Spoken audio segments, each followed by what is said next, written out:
Comment toujours sentir bon de tous les endroits dont on ne parle jamais, qui sont un petit peu tabous. Je vais vous donner mes meilleurs conseils pour ne jamais sentir mauvais de nulle part. Ce sont seulement des solutions hyper facilement applicables par tout le monde. La première chose que je voulais aborder, c'est l'haleine.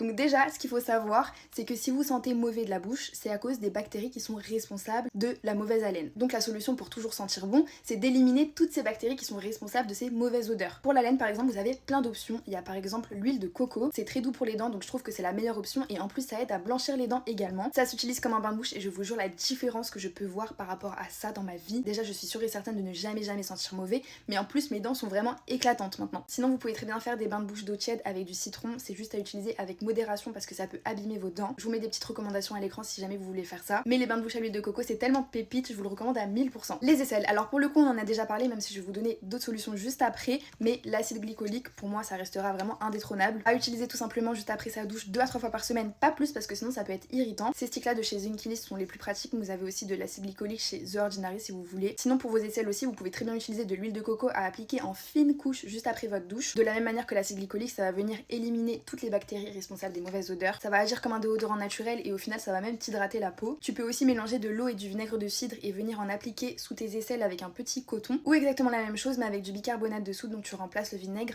par du bicarbonate. Parlons maintenant des odeurs liées à l'hygiène intime, donc la petite cocotte. Ça c'est juste des règles à suivre et si tu suis tout ça mais que t'as quand même des odeurs persistantes, il faut juste aller voir un médecin. Utilise toujours un savon très doux qui respecte toujours le pH de la flore intime. Après chaque douche, essuie toujours tes parties intimes avec une serviette dédiée pour cette partie-là. Il faut vraiment éviter de laisser la moindre humidité à ce niveau-là parce qu'en fait ça va favoriser les infections qui favorisent les mauvaises odeurs. Évite tous les sous-vêtements, les pantalons trop serrés, les mauvaises matières, privilégie toujours le coton. Vous pouvez aussi faire des cures de probiotiques pour vraiment améliorer le pH de la flore intime ou en tout cas en prendre soin, mais je pense vous faire une vidéo vraiment dédiée à l'hygiène intime, donc dites-moi si ça vous intéresse en commentaire. J'espère en tout cas que ça pourra vous aider. Bisous.